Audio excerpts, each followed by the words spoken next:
I had Dave Rubin on my show recently, and Of course you did. yeah, and my listeners know. I mean, I'm apolitical. I mean, I have views that you might consider more liberal. Some views you might consider more conservative. I just I don't consider myself a part of Yeah. either of the I'm similar. I'm two similar. primary parties. Yeah.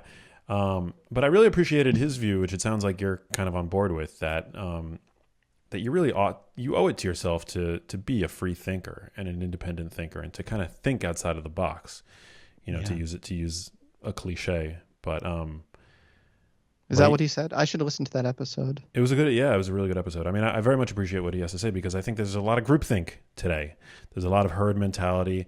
There's a lot of people who, um, if they get offended by anything, and we know that people have just become so sensitive on social media, maybe because social media has made it so easy to broadcast Yeah. your the fact that you're offended.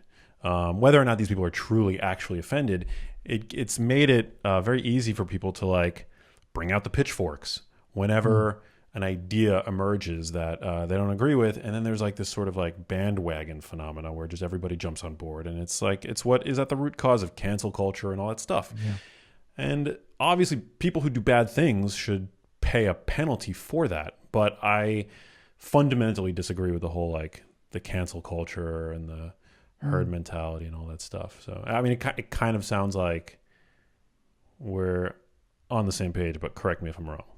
No, we're definitely on the same page. I've been thinking about it lately because a lot of people in the field of positive psychology, talk about self-compassion, and they say, people just treat themselves harsher than they treat others, and you'd never treat a friend like you treat yourself. And I actually think that maybe that's not. I think it's kind of the reverse these days. I think people are being a lot more lenient about themselves than they are being about others. I think it's actually the reverse. And I've been trying to see if I can quantify what's actually going on here and which direction is it. But my perception with cancer culture and everything is that people are holding others to this perfectionistic standard they would never hold themselves to.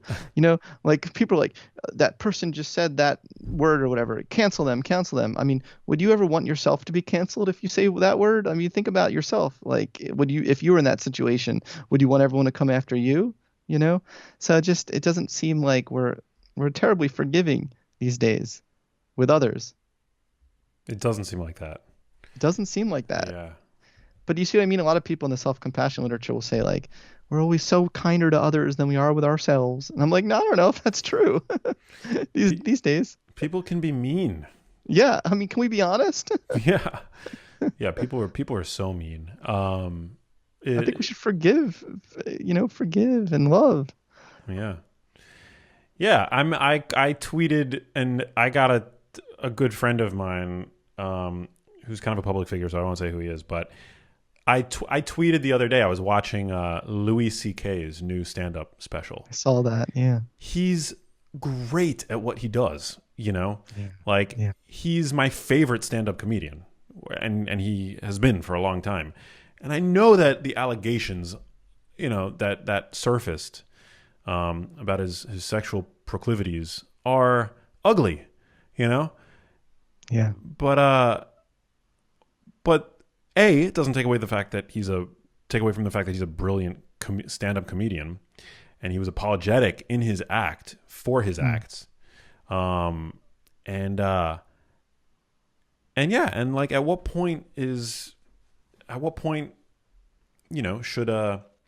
should we publicly accept the apologies of people who've wronged and have acknowledged that they've wronged. So anyway, so I tweeted how much I appreciated his stand up special, which I thought was brilliant. To all you guys Mm. listening, I mean, I highly recommend checking it out. And then one of my Did you talk? friends, Yeah. messaged me that you're going to get a lot of hell for that, and I was like, bring it. I don't care. Did you get hell? Did you?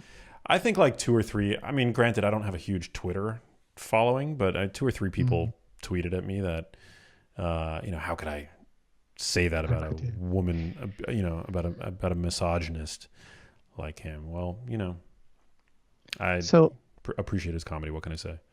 yeah. So here's the thing. I believe that people should have the right to choose their own line of morality within certain parameters, of course. I Right. should qualify that. But and this fits within those parameters. People who am I, or who is some group to say, how dare you're not allowed to like that comedian? Like, well, who is that? Who are you to say that? Like, F off.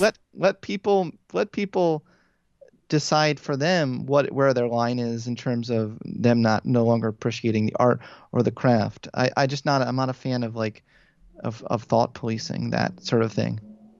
Yeah. Couldn't agree more.